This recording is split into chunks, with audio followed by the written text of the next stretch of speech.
नमो आयरियानम। जय बोलो परम पूज्य आचार्य गुरुवर श्री विद्यासागर जी महाराज की जय जय जय। आचार्य श्री समय सागर जी महाराज के, मुनि श्री प्रमाण सागर जी महाराज के नमोस्तु गुरुवर, नमोस्तु नमोस्तु। आज परम पूज्य गुरुदेव का समाधि दिवस है। मेरी दृष्टि में आज का दिन रोने या आंसू बहाने का दिन नहीं है। आज का दिन आचार्य विद्यासागर को युग युग तक जीवंत बनाने के संकल्प का दिन है। आचार्य विद्यासागर कोई एक नाम नहीं, एक विचार है। आचार्य विद्यासागर एक व्यक्ति नहीं, एक विभूति है।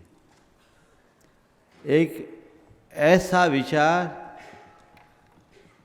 जो हमेशा जीवंत रहे, एक ऐसी विभूति जो युग युगांतरों तक अमर बनी रहे। हमें उन्हें उसी रूप में देखना चाहिए।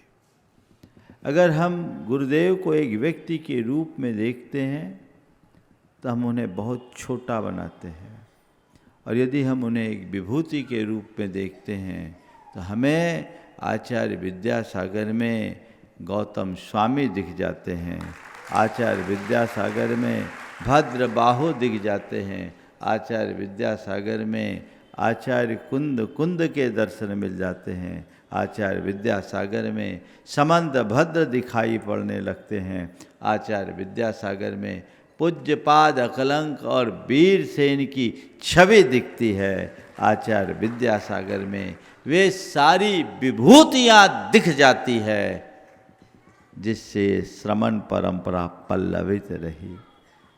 आज विभूतियाँ मूर्त रूप में हमारे बीच नहीं हैं, लेकिन वे सब अमूर्त रूप में आज भी जीवित हैं, और आज ही नहीं युगों युगों तक जीवित रहेगी। मैं आप सबसे कहता हूँ, आचार्य विद्यासागर अमर थे, अमर हैं, अमर रहेंगे। उसे पहचानो। क्षणिक भावुकता में जीने से कोई लाभ नहीं। अभी अवशेष गीत गा रहा था, विदा हम विदा करेंगे क्यों? हम कभी विदा नहीं कर सकते, इस जीवन में नहीं, भवांत तक उनको विदा नहीं कर सकते, क्योंकि वे हमारे आत्मा के एक एक प्रदेश में विद्यमान हैं। उन्हें अपने भीतर विराजमान करो। ये भावुकता के प्रवाह में बहना भक्ति के लक्षण नहीं, अज्ञानियों की पहचान है। उनने जो तत्व ज्ञान हमें दिया, उन्होंने जो समझ हमें दी, जो सीख दी, जो शिक्षाएं दी, यदि उन्हें हम आत्मसात करते हैं तो हर पल हमारे साथ आचार्य विद्यासागर की छाया बनी रहेगी। ये तो संसार का क्रम है। भौतिक रूप से कोई अमर नहीं है, पर आत्मिक रूप से कोई मर नहीं सकता। विद्यासागर कोई शरीर नहीं, विद्यासागर एक ज्योतिर्मान आत्मा है, जो पहले भी थी, आज भी है, आगे भी रहेगी। हमें उन्हें उस रूप में देखने की कोशिश करना चाहिए, और मैं सदैव उन्हें उसी रूप में देखता हूँ। आज भी हर पल मैं उनके सानिध्य और सामीप्य का एहसास करता हूँ। मैं मानता हूँ मेरी जो भी क्षमता है, मेरी जो भी शक्ति है, जो भी प्रवर्तन है, उन सबके संप्रेरक वे ही हैं जो मेरे हृदय में विराजमान हैं। उनसे प्रेरणा पाकर हम अपने जीवन को प्रकाशित कर सकते हैं। हमारी ये जिम्मेदारी है कि उस प्रकाश को हम आगे बढ़ाएं और सारे लोक में फैलाने की कोशिश करें। सच्ची विनयाञ्जलि, सच्ची श्रद्धांजलि तो उनके संदर्भ में यही है। उनका व्यक्तित्व महान था, और महान पुरुष केवल महान होते हैं। हम उनकी महानता को आदर्श अपने जीवन में उतारें। किसी महापुरुष का गुणगान करना मात्र उनका अनुयायी या भक्त या शिष्य कहलाना नहीं है। महापुरुषों के आत्मसात को आदर्शों को आत्मसात करके चलना ही सच्चा अनुयायी बनना है, सच्चा भक्त और शिष्य बनना है। हम सबकी जिम्मेदारी है कि आचार्य विद्यासागर के विचारों को दिग दिगंत तक कैसे फैलाएं, उनके इस नाम को युग युगांतरों तक हम कैसे अमर बनाएं, उनकी विरासत को हम अपनी पीढ़ियों तक कैसे पहुंचाएं, उनके संस्कारों के प्रवाह को हम कैसे आगे बढ़ाएं, ये हमारी जिम्मेदारी है।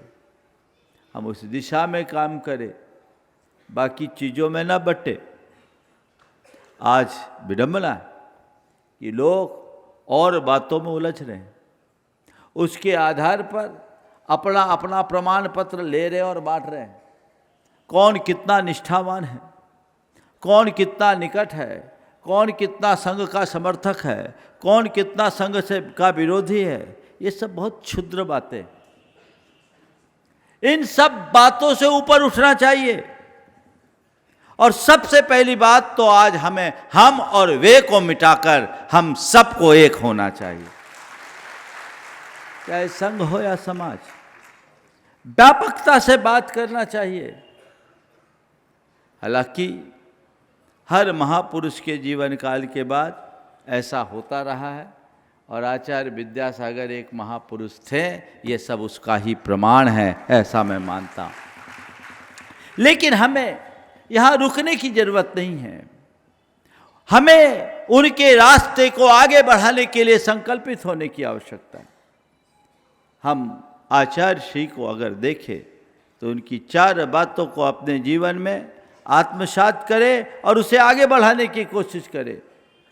उनका संयम, उनकी साधना, उनका सृजन और उनकी समाधि। संयम, साधना, सृजन और समाधि, इन चारों को हमें चिरजीवित रखना है। उनका संयम कितना उच्च था, कितना उत्कृष्ट था।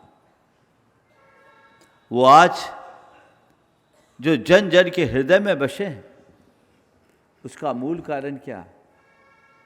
वो उनका संयम, जो सबका हृदय सम्राट बनाया। उन्होंने कम से कम में अपना काम चलाया, कम बोल करके भी उन्होंने अधिक प्रभाव छोड़ा। आज हमें उस संयम की सीख लेनी चाहिए। आज वाणी का संयम स्खलित होता जा रहा है, कोई भी कुछ भी उनके ही नाम पर बोलता जा रहा है। ये कौन सा आदर्श है? हमें वो सीख लेने की जरूरत है। उधर गंभीरता से विचार करने की आवश्यकता और अपेक्षा है। आचार्य विद्यासागर अगर हमारे आदर्श हैं तो हम उन जैसे जीवन आदर्शों को आत्मसात करने में पीछे क्यों हैं? हमारा संयम क्यों खो जाता है? हम अपने मार्ग से क्यों स्खलित हो रहे हैं? ऐसा करके क्या हम उनके सच्चे भक्त या शिष्य कहलाने के अधिकारी बन पाएंगे? हमें इस बिंदु पर गंभीरता से विचार करना है। एक एक व्यक्ति को विचार करना है।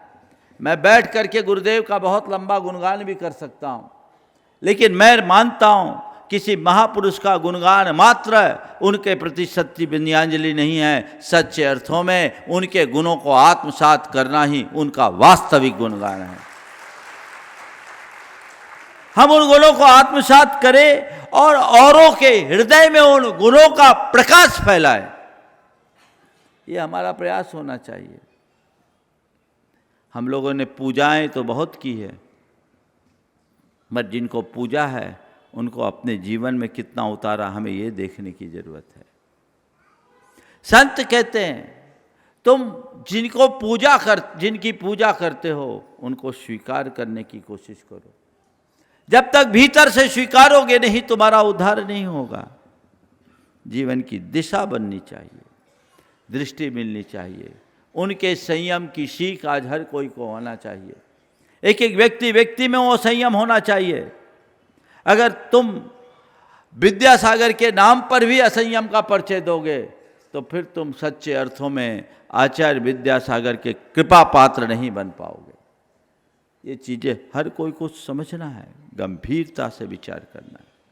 उनकी साधना, वो कितने उच्च श्रेणी के साधक थे। उन्होंने मूलाचार और समय सार का जीवंत स्वरूप प्रदान किया। आज वो हमारे हाथ से कहाँ जा रहा है? ये संघ और समाज सबको सोचने की बात है। जो साधना उनने हम सबको दी, उस साधना को हम सबको जीवित करना है।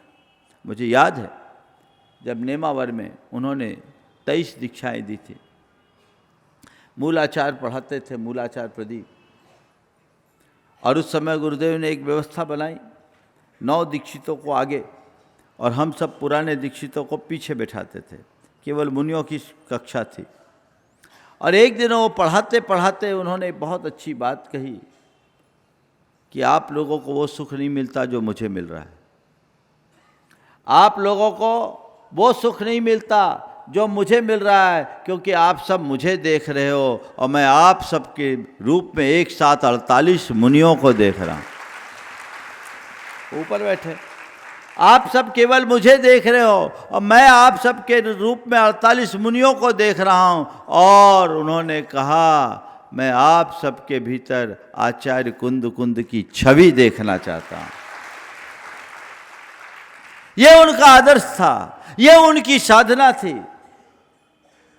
ये जिम्मेदारी हर साधक की है, हर भक्त की है कि हम उनकी साधना को जीवंत बनाए रखें, उस दिशा में हम ठोस और सार्थक प्रयास करें, तो हम कुछ अच्छा कर पाएंगे। बातें हम लोग बड़ी बड़ी कर देते हैं, लेकिन जब असलियत की बात आती है तो पीछे हट जाते हैं। हमें इन सब बातों से अपने आप को दूर रखने की ज़रूरत है। हमें इन बातों को गंभीरता से विचारना चाहिए कि हमारी साधना की दिशा क्या है और हमारी दृष्टि क्या है। जो गुरुदेव ने दिशा दी है, जैसी दृष्टि दी है, हमें उसे आत्मसात करके चलने की आवश्यकता और अपेक्षा है। तीसरी बात, सृजन। उन्होंने जो सृजा, बहुत बड़ा सृजन धर्मी तो वो थे ही। उनने विपुल साहित्य का सृजन किया, तीर्थों का निर्माण किया, संघ का सृजन किया, समाज का सृजन किया। क्या नहीं किया? हम उस सृजन धर्मिता को ऐसे ही गति देते रहे, यह हमारी जिम्मेदारी है। जो विचार उन्होंने मूक माटी और अन्य महान महान ग्रंथों के माध्यम से दिया, उसे हम चिरजीवित करें, लोगों तक पहुंचाएं, फैलाएं। उनके विचार, उनके दर्शन, उनके सिद्धांतों से लोगों को परिचित कराएं। व्यक्ति व्यक्ति को उसका बोध हो। जो लोग आज तक नहीं समझ पाए, वहां तक भी वो प्रकाश पहुंचाए, ये हमारी जिम्मेदारी है। और सृजन की परंपरा को अनवरत आगे बढ़ाएं। पूरी आचार्य परंपरा इसी सृजन से यहाँ तक आई है, तो हमारी भी जिम्मेदारी है ये सृजन का क्रम ऐसे ही चलते रहे और जो सृजन धर्मा उन्हें प्रोत्साहित करते रहे। ये हमारी दृष्टि में होना चाहिए। इसके प्रति हमें एक सकारात्मक दृष्टिकोण रखना चाहिए। विपुल साहित्य का भंडार उन्होंने दिया, और दिया ही नहीं, हम सबके हृदय में वो बीज भी बो दिया। उनने अपने एक एक शिष्य को सृजन धर्मा बनाया है। हर शिष्य को चाहिए, हर साधक को चाहिए, अपने अंदर अंतर्निहित संभावनाओं को अभिव्यक्त करे, उन्हें रचनात्मक दिशा दे और सृजनात्मक क्षेत्र में अपना काम करे। अपनी शक्ति को कहीं भी नकारात्मक दिशा में न बहने दे। यह दृष्टिकोण सबके मन में होना चाहिए। तब सच्चे अर्थों में हम अपने गुरु के निष्ठावान शिष्य या भक्त कहलाने के अधिकारी होंगे। ये दृष्टिकोण जागृत हो, लोग आगे बढ़ चढ़ करके इस पर विचार करें, गंभीरता से मंथन करें। उनने सृजन किया विशाल संघ का। ये सृजन धर्मिता अतीत इतिहास में कहीं देखने को नहीं मिलती। ये कोई साधारण सृजन नहीं है, पर जो उनने सजाया वो उनकी कृतियां हैं। हम हर कृति का सम्मान करना सीखें, हमारी ये जिम्मेदारी। क्यों? कृतिकार कौन है? जिस कृतिकार को हम पूछते हैं उसकी कृतियों को भी हमें समझना चाहिए। ये हमारी जिम्मेदारी है। इस सृजन का सत्कार और सृजन का क्रम निरंतर बढ़ना चाहिए।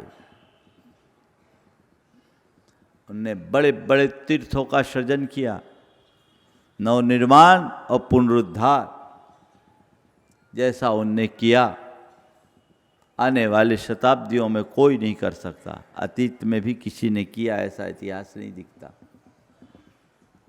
हम उस क्रम को संभाले, जो अधूरे कार्य है उसे पूरा करें, और जो प्रेरणा और भावनाएं हैं उन्हें जीवंत बनाकर रखे, तो ये सृजन धर्मिता हमारी पूरी बनी रहेगी। उनने समाज का निर्माण किया और पूरे समाज को जो दिशा उनने दी, मैं समझता हूं पूरी श्रमण परंपरा में किसी आचार्य ने ऐसी नहीं दी हो। हमारे जितने भी बड़े बड़े आचार्य हुए, उन्होंने महान महान ग्रंथों का सृजन किया, बड़े बड़े संघ का निर्माण किया, चतुर्विध संघ की पुष्टि की, तीर्थों की संरचना में भी अपना योगदान दिया। लेकिन जैन धर्म को विश्वव्यापी पटल पर स्थापित करने का काम अगर कोई किया तो आचार्य विद्यासागर ने किया। उन्होंने अपनी आध्यात्मिक साधना और अपनी चर्या की मर्यादा में बंधते हुए राष्ट्र के विकास के लिए जो काम किया, मैं समझता हूँ कोई नहीं किया। इसका ही ये सुपरिणाम है कि भारत के प्रधानमंत्री जैसे व्यक्तित्व उनके चरणों में नतशीस हुए, श्रद्धावनत रहे। उन्होंने भारत के विकास के लिए, भारतीयता की प्रतिष्ठा के लिए जो कुछ भी उपदेश दिया, वह उनकी सृजन धर्मिता का एक श्रेष्ठतम उदाहरण है। हमें उस दिशा में सतत प्रयत्नशील होना चाहिए और ये क्रम बना रहना चाहिए। जो वो सौंप के गए हैं वो अक्षुण्ण बना रहे। जो पहचान उनने बनाई है वो अखंडित बनी रहे। ये प्रयत्न सभी का है और सबको सामूहिक रूप से इसे पूर्ण करना चाहिए। समाधि, समाधि का मतलब जीवन के अंत की समाधि नहीं। गुरुदेव परम समाधि के साथ गए। मैं आपसे कहता हूं, गुरुदेव परम समाधि के साथ गए नहीं, परम समाधि के साथ जिए। गुरुदेव परम समाधि के साथ नहीं गए, वे परम समाधि के साथ जिए हैं। समाधि का मतलब मृत्यु नहीं, समाधान है। और वही समाधान का संदेश वे हम सबको देखे गए। हम समता में जीने के आदी बने, अभ्यासी बने, समाधान में जीने की अभ्यासी बने, समस्याओं में न उलझे न उलझाने का प्रयत्न करें। जो जीवित रहते अपनी समाधि को टिका पाता है वही अंत समाधि को पा पाता है।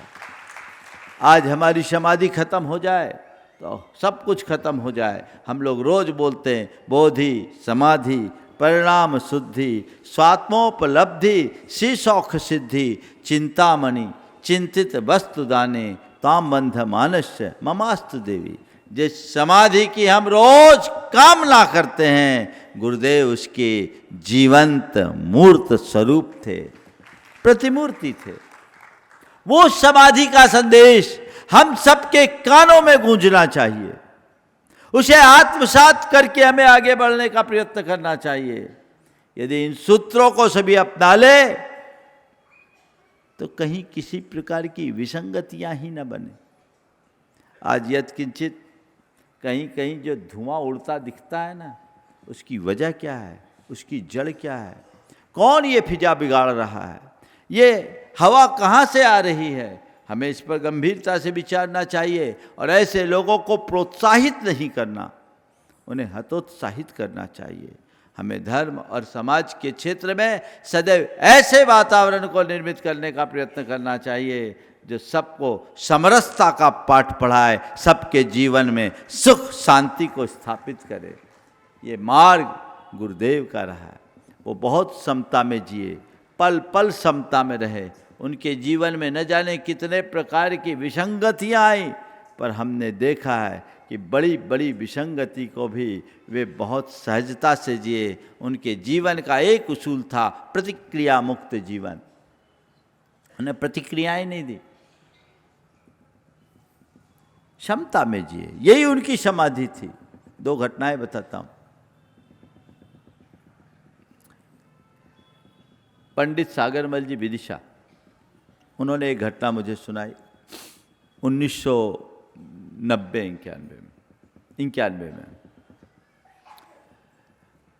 एक स्थान पर एक कोई संघ था। उस संघ में किसी साधु ने, विद्वत गोष्ठी थी, किसी साधु ने आचार्य महाराज, खासकर अपने संघ की जो आयरिका परंपरा, आयरिका पूजा ना होना, परिक्रमा ना होना, अशुद्धि के दिनों में पिच्छी ना रखना, इन मुद्दों को उठाकर कुछ टिप्पणियां की। अखिल भारतीय विद्वत गोष्ठी चल रही थी, बड़े बड़े विद्वान उसमें थे। उन दिनों पंडित सागरमल जी विदिशा शास्त्रीय परिषद के अध्यक्ष हुआ करते थे और बड़े फक्कड़ विद्वान थे वो। उन्होंने कहा कि मैं उठकर खड़ा हो गया, माइक लिया और महाराज जी मैंने बुरी तरह लताड़ दिया और कई ऐसे शब्द उनने बोले जो मैं अभी आपने मुख से नहीं बोलना चाहता। कुल मिलाकर उसका सारांश ये है कि इस घटना का पुरजोर विरोध किया। सारे विद्वान उन्हें गोद में लेकर के उठा करके पूरी परिक्रमा कर लिए।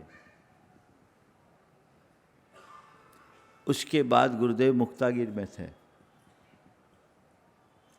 उन्होंने मुक्तागिरी में जाकर गुरुदेव के चरणों में ये बात कही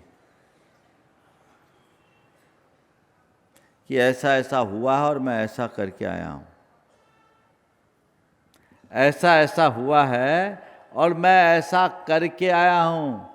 गुरुदेव ने मुंह पे उंगली रखते हुए कहा, इस घटना का कहीं उल्लेख मत करना, इससे धर्म की हानि होगी।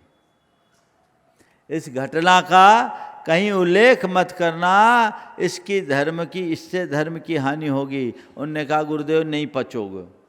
वो तो ऐसे ही बोलते थे, पचेगा नहीं, इतना आशीर्वाद आप दो कि सार्वजनिक रूप से नहीं कहूँगा। और मैं उन दिनों छपारा में था, वो मुक्तागिर से छपारा आकर के हमें ये संदेश देके गए। ये दृष्टिकोण,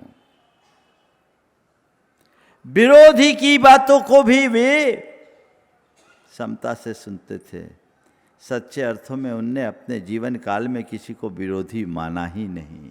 उनका संदेश था, जो करे हमारा विरोध उसको समझो विनोद। वो विरोध को विनोद मानते थे। ने कुछ नहीं किया। दूसरी घटना,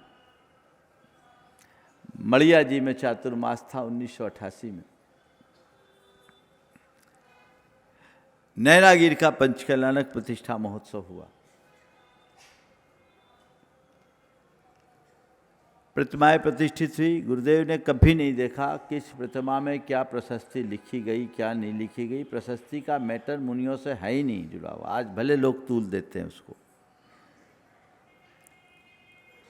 अब उस प्रशस्ति में किसी एक व्यक्ति ने, शहडोल की कोई एक प्रतिमा प्रतिष्ठित हुई होगी, उसमें लिख दिया आचार्य विद्यासागर आमनाय।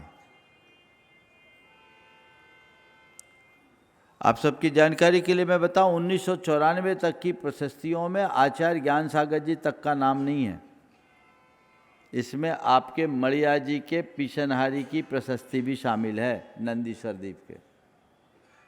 कई नाम नहीं, गुरु जी कभी बोलते ही नहीं थे। पंडित लोग अपने नाम में तो 10 विशेषण, एक दो जगह तो आचार्य विद्यासागर के साथ आचार्य भी नहीं लिखा, विद्यासागर सानिध्य लिखा। ठीक है, जो हो गया सो गया, संघ का इससे कोई लेना देना नहीं था। मैं एक आपसे ये बता रहा हूं। तो विद्यासागर आमनाय किसी ने लिख दिया। अब उस पर जैन जगत के एक विद्वान थे जो उन दिनों विद्वत परिषद के अध्यक्ष होते थे, सिद्धांताचार्य थे। उन्होंने एक पत्रिका में संपाद्य की टिप्पणी की जिसमें आचार्य महाराज की आलोचना की। वो प्रकाशित हुई। गुरुदेव जब मड़िया जी चातुर्मास में थे तो महासमिति, तीर्थ क्षेत्र कमेटी और विद्वत परिषद तीनों का अधिवेशन हुआ था। साहू अशोक जी भी थे उस समय। वो महानुभाव आए, मैं अंदर से भरा हुआ था क्योंकि वो लेख में पढ़ चुका था। आने के बाद मैंने उससे बुलाया, जम के क्लास ली, लताड़ लगाई। हमने कहा आपने ये सब लिख कैसे दिया? आचार्य श्री ने लिखवाया क्या? अगर आचार्य श्री को विद्यासागर आमनाय लिखवाना होता तो सब मूर्तियों में लिखवाते, और इसका जिम्मेदार तो प्रतिष्ठाचार्य है। और किसी भक्त ने अगर भावुकतावश ऐसा लिख दिया तो उसकी गलती है, पर इस तरीके से आप पत्र पत्रिकाओं में प्रकाशित करते हैं तो आपकी क्या मानसिकता है? एक तरफ तो आप नमन करने भी आए हो और आप इस तरह की बातें कर रहे हैं। आपको गुरु जी के चरणों में जाकर इसका प्रायश्चित करना चाहिए। अच्छी लताड़ लगाई, बोले जी महाराज जी आपने कहा है, मैं जाऊंगा और गुरु जी से प्रायश्चित लूँगा। उसके बाद मैं छाती फुलाकर गुरु चरणों में गया। वैसे बहुत बड़ा तीर मार लिया ऐसे व्यक्ति को जो मुनियों को नमन नहीं करता था। वो अलग पक्ष का विद्वान था, नाम नहीं ले रहा हूँ, स्वर्गवासी हो गए इसलिए। तो वो आदमी इतना सरेंडर हो गया और मैंने एक बड़ा काम कर दिया ऐसा मुझे लगा। और नया नया था, ज़्यादा अनुभव तो मुझे उस समय थे नहीं। मैंने गुरुजी से सारी बातें सुनाई। उनने मेरी एक एक बात को चुपचाप गंभीरतापूर्वक सुना और पूरी बात सुनने के बाद धीरे से एक छोटा सा वाक्य कहा, आपको ऐसा नहीं करना था। आपको ऐसा नहीं करना था। प्रतिक्रिया हमारा धर्म नहीं, हमारा धर्म क्षमता है।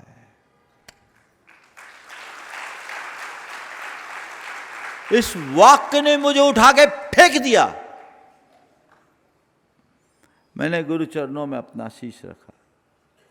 हमने कहा गुरुदेव अपराध क्षमा हो, मुझसे गलती हो गई।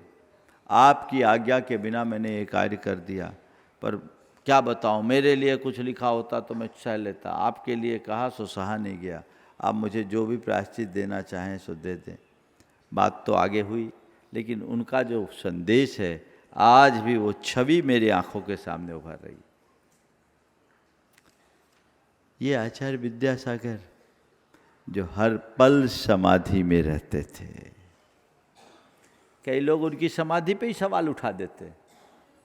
उन नादानों को कौन समझाए? उन्होंने तो बहुत पहले ही बोल दिया था मेरा भक्त प्रत्याख्यान तो चल ही रहा है। वो सबसे विमुक्त थे, इस विषय में कुछ कहने की जरूरत नहीं है। वो समाधि में रहते थे, समाधि में जिए हैं और हम सबको समाधि में रहने का उपदेश दिए हैं। हमें चाहिए हम उसी समाधान मूलक समाधि में जिए। सामंजस्य और समरसता बिठा करके काम करे, उदारता के साथ आगे बढ़े, तो हम बहुत बड़ा काम कर सकेंगे और तभी उनके इस विरासत को सच्चे अर्थों में सुरक्षित रखा जा सकेगा। अन्यथा बातें आई गई होगी बंधुओं, कहने को बातें बहुत है, लेकिन सार में मैं इतनी बात करता हूँ कि हम आचार्य विद्यासागर को एक व्यक्ति की तरह न देखकर उस परम तत्व की तरह देखें, उस विभूति की तरह देखें, जिससे जो युग युगांतरों तक अपना प्रकाश फैलाती है, सब तरफ दिग दिगंत में व्याप्त है, जन जन में जिसका वास है और हो सकता है। हमें वही सत प्रयास करना चाहिए। गुरुदेव के चरणों में मैं आप अपनी ओर से, आप सबकी ओर से यही विनयाञ्जलि अर्पित करता हूँ कि हे गुरुदेव, आप का यह बरद हस्त हम सब पर हमेशा ऐसे ही बना रहे। हम सब आपको कुछ नहीं दे सकते, आपने जो दिया है वह बहुत दिया, हम सबकी पात्रता से ज़्यादा दिया। हमारे लिए कमी नहीं, इस जीवन के लिए नहीं, भवांत तक के लिए कमी नहीं। आप तो ऐसा आशीर्वाद दो कि हमारी बुद्धि निर्मल बनी रहे, सोच पवित्र बने रहे, आचरण विशुद्ध बना रहे, ताकि हम आपके आदर्शों को आत्मसात करके इस संसार के आवागमन के चक्र से हमेशा हमेशा को मुक्त हो सके और अपने जीवन का पथ प्रशस्त कर सके। कुछ पंक्तियाँ गुरुदेव के चरणों में अर्पित करते हुए मैं विराम लूँगा। क्या मेरा है जो आज तुम्हें दे डालूं, मेरे अपने शब्द कहाँ जो गालूं। क्या मेरा है जो आज तुम्हें दे डालूं, मेरे अपने शब्द कहाँ जो गालूं। मिट्टी की अंजलि में मैंने जोड़ा स्नेह तुम्हारा, बाती की थाती दे तुमने अपना मेरा भाग्य संभारा। मिट्टी के जो अंजलि में मैंने जोड़ा स्नेह तुम्हारा, बाती की थाती दे तुमने मेरा भाग्य संभारा। करूँ आरती तो भी, करूँ आरती तो भी जलते हैं अरमान, वरदान तुम्हारे अपने प्राणों के दीप कहाँ जो जला लूँ। क्या मेरा है जो आज तुम्हें दे डालूं, मेरे अपने शब्द कहाँ जो गालूं। तुमने निज वचनों से मेरे अंतर के दिख खोले, तुमने निज वचनों से मेरे अंतर के दिख खोले। वाणी को मुखरित कर डाला वह चाहे जो बोले। तुमने निज वचनों से मेरे अंतर के दृक खोले, वाणी को मुखरित कर डाला वह चाहे जो बोले। भरी ज्ञान के रस से तुमने मेरी खाली प्याली, भरी ज्ञान के रस से तुमने मेरी खाली प्याली। अब उसे तुम्हारे प्याले में क्या डालूं, क्या मेरा है जो आज तुम्हें दे डालूं, मेरे अपने शब्द कहाँ जो गालूं। क्या मेरा है जो आज तुम्हें दे डालूं, मेरे अपने शब्द कहाँ जो गालूं। इसी भाव के साथ मैं अपनी ओर से, आप सब की ओर से गुरुदेव के चरणों में परोक्ष विनयाञ्जलि अर्पित करता हूँ कि हे गुरुदेव, आप हमारे ऐसे ही मार्गदर्शक बने रहें, आपका हस्तावलंबन हम सबको ऐसा ही मिलता रहे, आपका प्रेरणा पथ हम सबका सदैव प्रशस्त बने। इसी भाव के साथ बोलिए परम पूज्य आचार्य गुरुवर श्री विद्यासागर महाराज।